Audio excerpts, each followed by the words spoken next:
Hey, what's up, everybody? Tape here.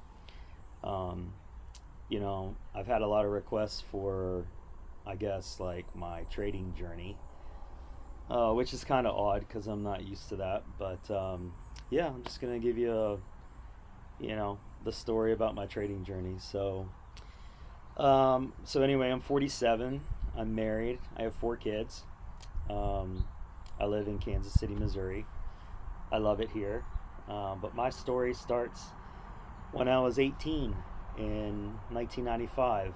Um, like a lot of you, when you get out of high school, you're trying to figure out like what you're going to do. I, in particular, wanted to go to college. It's something that I had aspired towards, but my parents, they were not wealthy at all. They were actually poor, and at the time, my girlfriend, who is now my wife, she was going to Penn State University. So I got accepted to a couple colleges, tried to get scholarships and stuff like that, but it was still going to be pretty expensive. So I made a decision to join the United States Air Force to get the GI Bill. That's basically why I joined. So I joined the United States Air Force in November of 1995. And that's kind of where my trading journey starts. So about a year into my enlistment, so sometime around 1996, I got done with all of my schooling, and I ended up at my duty station at Langley Air Force Base in Newport News, Virginia. And there was a guy there that was just a little bit older than me. Came to work one day. We worked on the same crew together. And he had told me that he had made $1,400 the previous week trading. And, the guy wasn't the smartest guy in the world. So I was like very intrigued because I didn't know anything about like trading or stocks or the stock market or anything like that. So I started asking him some questions. And he was like, yeah, you can trade, you can buy shares and sell shares, and you buy them low and try to sell them high, and you make the difference and all that. And it was just super intriguing to me. And so I was kind of sort of aware at that time that the market, looking back now, like I would watch the news and stuff, and they would be talking about the bubble in the internet sector, and so I kind of knew about that, but I didn't really know too much more than that. So, like any good young, ignorant, foolish man, I took all the money I had and I opened up an online brokerage account. At that time, there was one broker that you could use. It was called Daytech. They were the first one to pioneer $9.99 trades, 5,000 shares maximum. And um, so I opened up an online brokerage account, and I started trading stocks from my barracks um, at lunchtime. I would go, I would leave work. We had an hour lunch. Most guys would go to the chow hall. I would go to the barracks. I had a 486 DX computer and a dial-up modem, and I would trade on a dial-up modem. And it just so happened that I was trading like a bull market in internet stocks, right? So I had no idea what I was doing. But over a 6 month period, I was able to take my $4,200 and turn it into a quarter million just trading, um, very lucky at lunchtime. And you guys will laugh, but my method of trading was the first thing I would do is I would look at the Yahoo Finance page, and I would look at the biggest gainers of the day, and whatever the biggest one was, I would just put all my money into that. And then I would go to the chow hall, get some food, go back to the barracks, and then sell the position. And inevitably, pretty much every day the stocks would go up. So, I was making money. Um, Looking back at it now, I could have been wiped out any single day, but that's not what happened. So, anyway, I traded um, off and on during my Air Force career, the couple years I was in the Air Force. And then, so I got out of the military, and I was doing really well. I had taken the $250,000 and made even more. And at the time, I was engaged to my wife now, and she was getting ready to graduate college, and so I went to work for a .com company called Hyperion for just a brief little 9 months. But something interesting occurred during that time frame. Uh, the cool thing is I knew I still wanted to trade because I thought I was pretty good at it, but I had a really good job in the internet tech sector. I was a digital switch technician, and so I got paid really well, and I didn't want to just quit that to try trading full time. But I was able to negotiate a midday shift, so my shift started at 4 and it ended at 1 or 2 in the morning. So what I ended up doing was going to work for this company, and I basically traded during the day. I would wake up at 6:30, 7 o'clock in the morning, and I would trade all day long until about 3:30, and then I would go to work. And that proved to be very, very profitable because that was like during the blow off top part of the internet bubble. And, I was making money. I was making a lot of money. I was making 10, 20, $1,000 a day, pretty much every day. I had days where I made 50. It became a running joke when I would go to work at 4. The guys there, I was young and pretty foolish, so I talked about it a lot, and probably more than what I should have. And they would say, "Hey Tim, how much did you make today?" And I'd be like, "Hey, I made 25 grand," and here I am working a job where I'm making $85 an hour. So to them, it didn't make sense. To me, it made perfect sense. I had the solidification of having a full-time job, making good money, and then on the side, I was just treating the trading thing as like a side hustle where I was making a lot of money. But then 9 months in, something forced my hand to really make a decision, and that was my supervisor came to me and he said, one of the guys wants to go to mid shift, and since you're a low guy on the totem pole, you have to go to day shift. And I told my supervisor at the time, his name was Chuck, I said, "Chuck, I can't do that. I mean, I cannot not trade." And he goes, "I know that." And he kind of looked at me like a dad, and he was like, "What are you going to do?" And so I said, "If you're forcing my hand, I have to resign." And so that's what I ended up doing. He actually looked at me and he said, "That's a really great decision, Tim, because you're a very smart young man and you're really good at trading, and you need to give yourself full-time 100% to trading." And so, I talked it over with my fiance at the time, my wife now, and we decided that we would do that. So this is when I started full-time trading. It was late 1998, early 1999. I started a company, a proper S corporation, and also I actually had 2 of them at the time, but anyway, and I started trading full-time. I just started to give myself to trading and actually, trying to just figure out, like, how do you do this and how do you do it well. Well, right around that time, as you all know, the internet bubble starts to pop and bust. And I have literally no idea how to trade. I just have, a couple $1,000,000 at this point, being lucky. And over the preceding couple months, I just kept doing what I was doing, and the market kept going down, and I just kept bleeding money in. And I got to the point where I had lost 75% of what I had, which was not good. I mean, it was a lot of money. And at the time, I went to my fiance and I started to really think, like, man, I don't know what I'm doing. I actually have no clue how to trade. I started to realize I was just getting lucky. It was just pure ignorance, And I had a conversation with Rory, and I said, "We have this amount of money left out of what I had," and we were getting ready to get married. And I was just like, "Look, I can quit now, and we have this nest egg with no debt, and we're starting out really, really well, unlike a lot of young people, or I can keep trying to do this trading thing, and I might end up, losing all of it. And my wife has been always been so encouraging, and it wasn't any different back then. She looked at me and she said, I believe in you. I believe that you can figure it out. And so what if we started, at zero?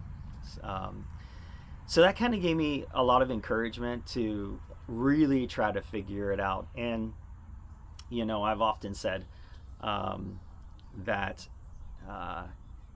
encouragement is a great resource to have in your life, especially from someone that you love the most, to sit there and say that they believe in you. And so what I did is I really truly just started to give myself to trading 100%. And how I did that was I decided not to put on any trades. And I would just watch market data for like 6 months every day. I just watched market data, and I watched the same pretty much 5 to 10 stocks every single day. And your brain's pretty amazing. God created human beings' brains they're just absolutely super computers. And I started to realize, wow, there's a lot of patterns in the stock market. There's a lot of like things that happen over and over and over again. And I started to be able to recognize certain things before it would happen based on previously, what I was watching, reading the tape, watching the charts and this and that, watching sectors, how sectors rotated, how sectors performed during certain news events, whether they were bullish or bearish. I started reading a lot of books about the economy, about the stock market. I even was reading books about electronic day trading. Back then, they didn't call us day traders. They called us SOS bandits, SOES bandits, because that was the route we had to put our orders in, was on SOS. Daytech around this time did form ECN called Island and all that. But anyway, that's another story. So anyway, after 6 months, I started trading, making trades again, and slowly but surely I gained confidence. That first year I turned a profit. I was pretty pleased. I didn't lose money. That second year I made a little bit more, and by the third year I was really in my stride. And so, fast forward a little bit, in between there, my wife and I, we got married. We moved to Wilmington, North Carolina. It's funny, you're gonna hear my chickens in the background because I got a bunch of chickens. There must be a bird, like a bird of prey over there or something. Anyway, we got married. We moved to Wilmington, North Carolina. My wife was working as a teacher or athletic trainer, and I was trading full time. We started having kids. Trading was going great. I just kept getting better and better every single year. Just kept making better decisions. Obviously better decisions in the stock market equals more money. And so, like I said, we started having kids, and by the time 2010 rolled around, I had been through the dot-com crash. I had been through the housing bubble. I had been through the housing crash. I had been through the recession of 08, 09. And I'm a pretty bear side trader. I would say in my career, probably because I got started during the internet bubble when it very quickly imploded. I'm naturally biased to the bear side, and because of that, I was able to really, really clean up in 2008, 2009, 2010. By far my best years. And by the time I retired, I'd say we, because my wife, we're a team, we had made over $16 million. And I thought that was really good. And the other reason that I was thinking about quitting anyway was because, like I said, we were having kids, and my kids were getting to the ages where they were wanting more attention from dad. And I wanted to give that to them. I wanted to be a really good father for my kids. You get one chance to be a dad, and I wanted to be the best dad I possibly could be. And I knew I could not do that while I was fully committed to trading the way that I was, because I'd go up into my office at 5, 6 in the morning. I would start my day, and I wouldn't leave my office until extended hours trading was done, which was 8 p.m. And I missed everything in between with the littles. And so, when we made that decision together as a team. And it really boiled down to like, what kind of parent do you want to be? What do you want to give your kids? Like, do you want to give your kids everything? Your time, your energy, and all of that. And then when I balanced the risk versus the reward to making that choice, the reward was just more money. And my wife and I, we we didn't live like a highfalutin lifestyle. I'm gonna see if my wife's here. Are you over there? Oh, she's not here. We didn't live a highfalutin lifestyle. Um, we very much lived. I used to teach Dave Ramsey's Financial Peace at my church, so we had a budget. We would stick to a budget. My budget was $5,000 a month, and it didn't matter if I made. I had a couple months where I'd make $1 million, and I, my wife and I would have a conversation like, I don't care how much money we make, we're only going to spend $5,000 this month. Um, Maybe go back a little bit, because of that, and I also surrounded myself with guys that were business savvy, 10, 20 years older than me, and when I was young, I was pretty ignorant, and they saw that I was doing a good job trading, and they took a notice to me, and they were like, hey, if you listen to us, we can give you some advice for the money portion. You can learn to be a really good investor. And so I started taking all of our extra money at the end of the year that I did not need in my trading account, and I was buying real estate. We would just, buy 2 or 3 places for cash at the end of the year. And so that's what we did with all of our extra money. I didn't buy Rolexes. I didn't buy Lamborghinis. I didn't buy, beach houses and yachts and all that other stuff that everybody dreams about. That's all silly, stupid stuff. I shopped at Costco, got my clothes at Gap.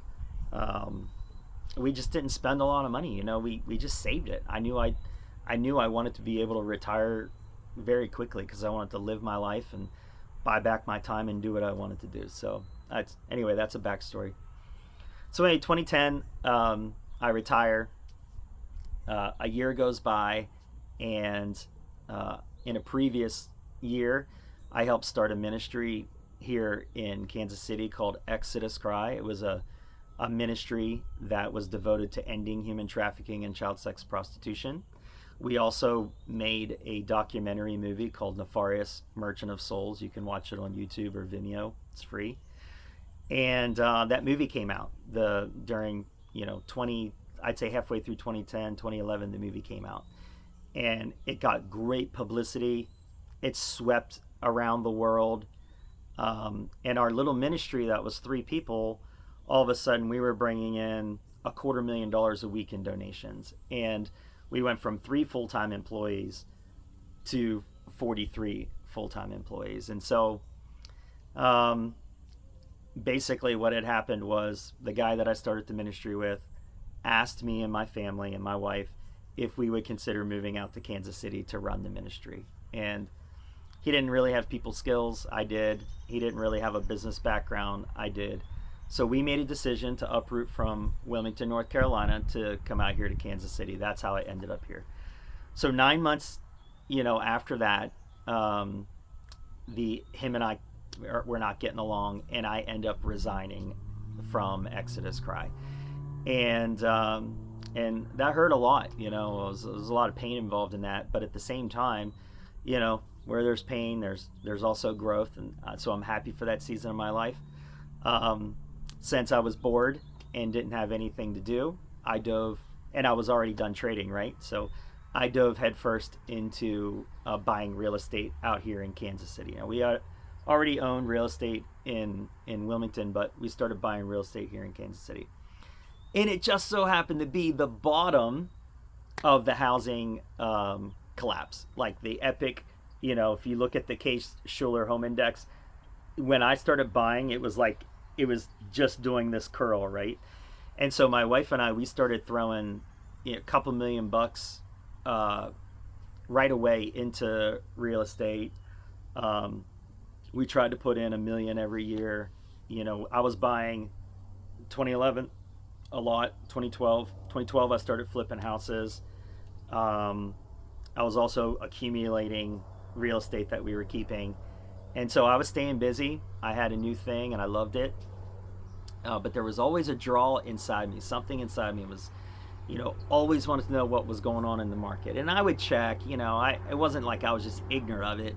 I knew what the markets were doing and all of that. But something inside me truly just missed trading. So over the next 9-10 years, I did real estate. We've accumulated 34 properties out here in Kansas City, and so my kids started to get older, right? I mean, I can fill in a bunch of blanks, but over the years, trips galore with my kids. We homeschool our kids, so we would go to Costa Rica for 2 months, Ecuador for a month. We would travel around in our RV for a year or 6 months at a time. We just very blessed lifestyle. But then around 2020, the kids were getting older and they were spending.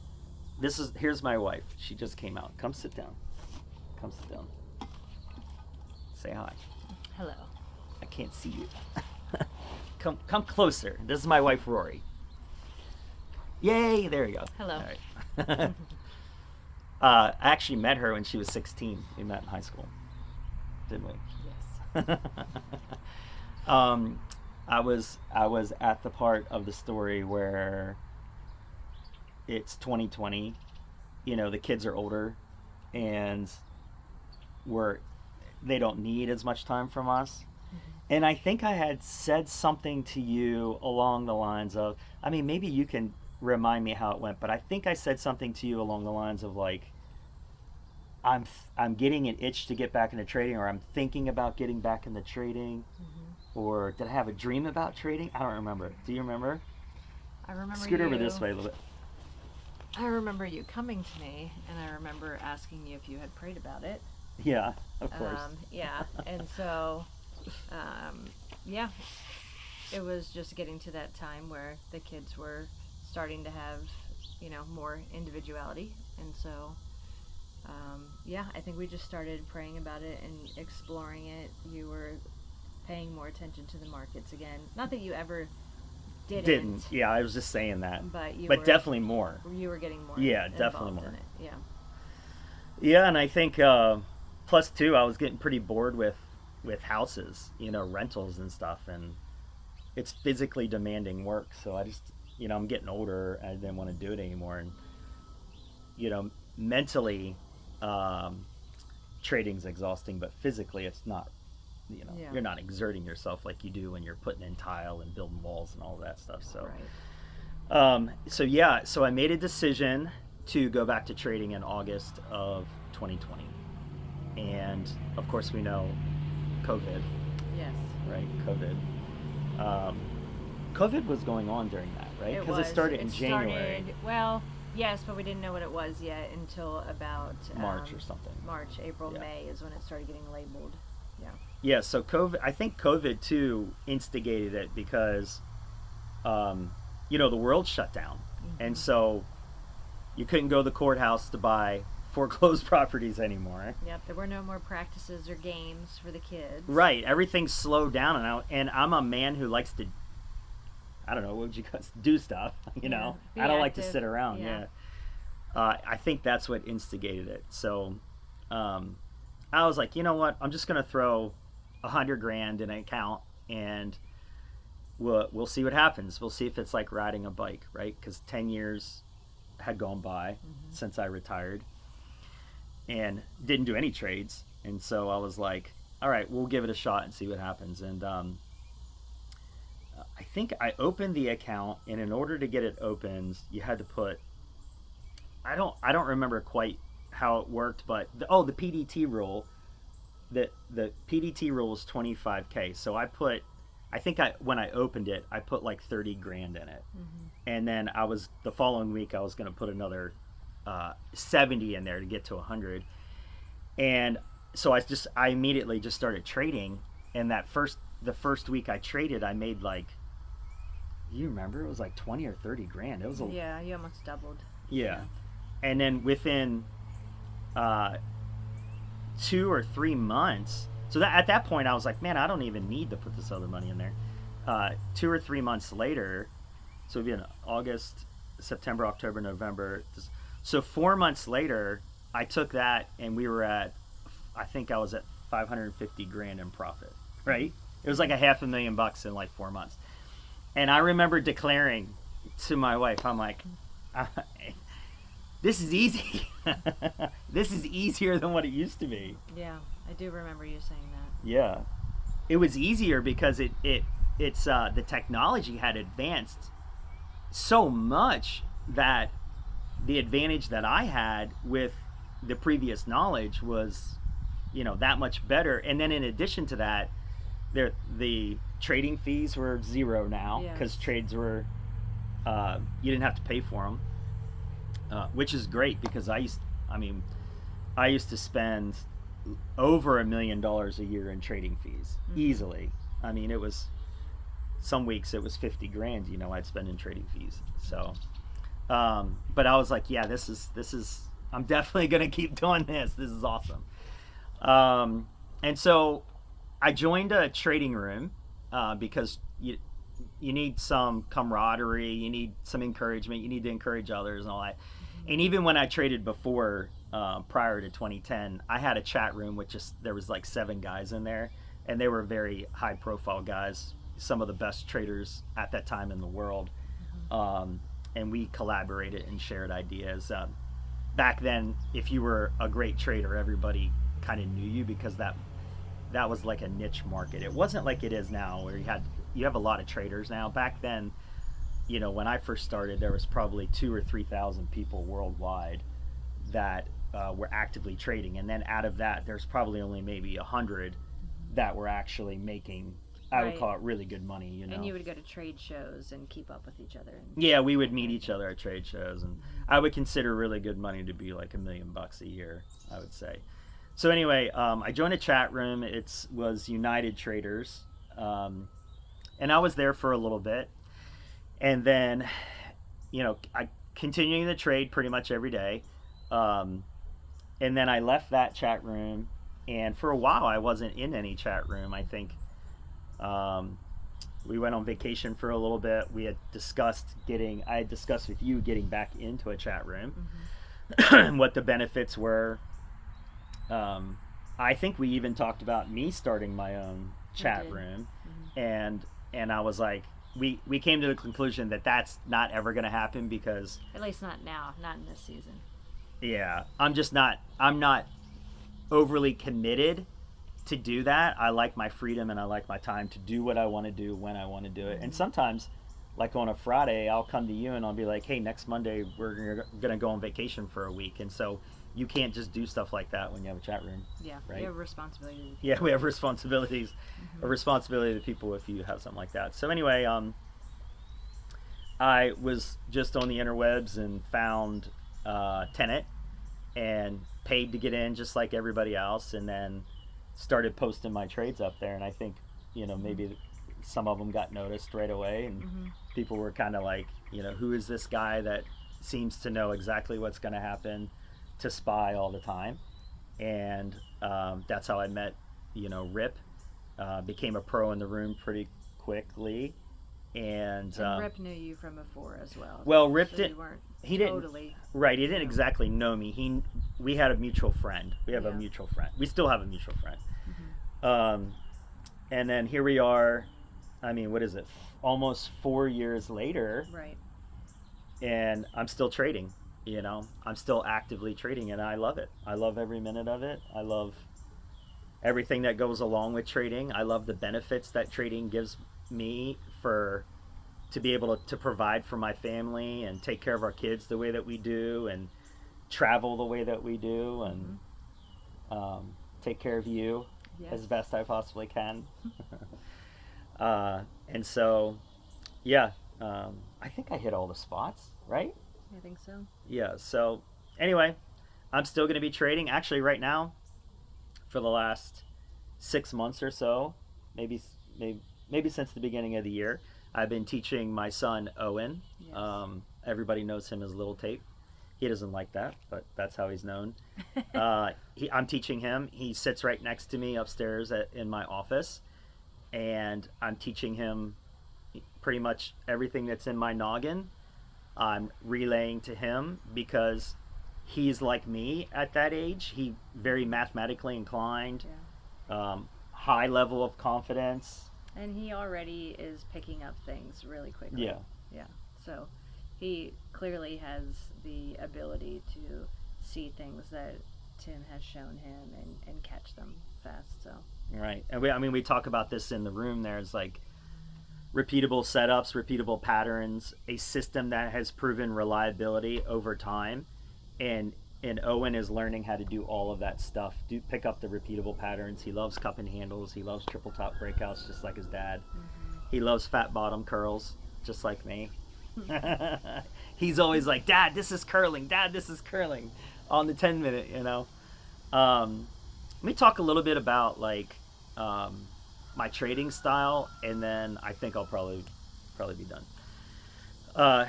So over the years, my trading style has went from, at the beginning, pure luck, because like I explained, buying the stocks that were up 600-700%, because why wouldn't they go up 1,000? Right. And getting lucky at that. But then when I actually started to teach myself properly how to trade, it was very much pattern recognition. So it was charting and reading the tape, which is how I get the name tape reader, right? Back then, we didn't have the fancy unusual whales or flow indicators or anything like that, excuse me. You had to do all that in your brain. And so I would watch stocks and watch the flow, and I would see buy volume increasing or, the opposite, sell volume increasing. And that would give me a good indication of what was going to happen to the stock. So I've always used that over the years, but then 2000, my years are kind of off a little bit, but Lucent was like 2002-ish, 3 to 2005. I strictly traded Lucent, LU, it doesn't exist anymore, every single day. And that stock would trade 150 million shares on average a day. And I was basically trading between 10 and 25% of the volume from my home office every day, which is insane, but that's what was going on. A guy in his pajamas trading, 1/4 of the volume of a stock. But I would make, Lucent was my ATM machine. I would make Lucent do what I wanted it to do, and it just paid us every single day, right? We had pretty much, I would just to kind of give you a story. Of how we relate, how my wife and I relate to money. I had a day where I lost $585,000 in literally 5 minutes. You remember, right? I do. And it happened so fast. And that's a lot of money. That's depending on what type of house you live in, that's a couple houses. And I was just super bummed. I mean, to be honest about it, I was sick to my stomach because that was my biggest loss up until that point. And I came downstairs, and my wife was... That's still your biggest loss, isn't it? Yeah. Yeah. That's been my biggest... Yeah. I came downstairs. My wife was in the kitchen. I think some of the kids were watching cartoons or something. Yeah, I was making dinner. You were getting ready to make dinner, yeah. And, of course, she's always like, "How was your day, honey?" And I was like, "Well, we lost the house today." And she turned and kind of like wide-eyed me. And I was like, $585,000 in 5 minutes. And she kind of, then didn't say anything. And she's like, "What'd you say? Tell them what you said." I said, "Do you want hamburgers for dinner?" Yeah. Yeah. "Do you want hamburgers for dinner?" That was her response. Like, that I tell that story because she could have been like, "Oh my God, that's a lot of money, Tim. What are you doing? You're crazy. You screwed up today. What a horrible day you had." She's never been like that ever. She's always encouraged me. Likewise, you know. And I think I said something like, "It's gonna be okay because you'll make it again tomorrow" or something. Yeah, she actually did say that. Scoot in just a little closer this way. You can get in the frame. You actually did say that to me, and I remember this specifically. It wasn't the following day, but the following week was when something happened. I can't remember exactly what was going on at the time, but something happened where Congress denied the passage of this one bill that it was like a stimulus bill, and the market just straight free for all tanked. And that was the week that I had that killer week where I made $1.4 million. So $585,000 loss, 1.4 million. Actually, the following Monday, I think out of the whole entire week, I made about $500,000. And then Tuesday was like $250,000. Wednesday was like $500,000. And then it was like 100,000, then like 150,000. So bounced back pretty quick from that. So anyway, I don't know how I got on that tangent, but anyway, I traded Lucent for a couple years. Then Lucent disappeared, and then we started doing some black box trading, which was kind of cool. That ended up, working out okay. And then I went back to the tried and true, where it was just like tape reading the flow, and that took us through 08, 09, and 2010. 2008 I had a killer year. 2009 was better than that. 2010 was the best year I ever had. So when I retired, some of my trading friends were like, Tim, you're an idiot. You're going to make like 10, 20 million bucks next year. Why don't you keep trading? Well, 2010 was when we had our last child. So we had 4 kids. A newborn, a 2-year-old, a 4-year-old, and a 6-year-old. And so, yes, we had a lot going on in the house. Yeah, a lot going on in the house. You were doing a great job. Thank you. The kids were definitely wanting time with Daddy. Yeah, attention. And, I think we made a good decision. Yeah, it was the right one. Right. We're a good team. Yeah, we are. She's my best friend. I talk about her on Twitter all the time. That's nice. So I know I said that we've been together. She was 16, I was 17. We're high school sweethearts. We met in 11th grade. She went to college. I went into the military. We were engaged. 8 hours apart, engaged. We stayed true to one another. We got married. Been married. We just celebrated our 23rd wedding anniversary. 30 years together. 30 years together. And it just keeps getting better, right? Yes, absolutely. Just keeps getting better. So yeah, so that's the trading story. Kind of also a little bit of family stuff, and you guys that listen to me at Tenant or even on Twitter know that I'm a pretty relational guy. I don't mind telling people about my life. I'm not, hiding or anything like that. My story is not unlike anybody else's story. It has its ups and its downs, but the Lord has been very, very faithful to us in our life. Yes. And we've tried to stay faithful to the Lord too as well. Yeah, and as long as we've kept His priorities our priorities, then we've been blessed. Yeah, sure. Yeah. And my priorities, even though I enjoy trading, my priorities are always going to be my wife first, which she knows that. My kids second. My businesses, that I have are always going to be, down here, and that includes trading too. So. I don't mind putting trading down. I'm not addicted to it. It doesn't have me. I have discernment over it. I have discipline over it. I'm very methodical on how I go about my trading these days. And so I attack it when I want to attack it. I'm very much a volatility trader, though. I wanted to say that. Like, I thrive in volatility. But anyway, that's the story. If you guys have any questions, put it under Twitter. I'll try to answer them. I know this is a pretty long video. 40 minutes. Wow. Hopefully you watch the whole thing. Thanks.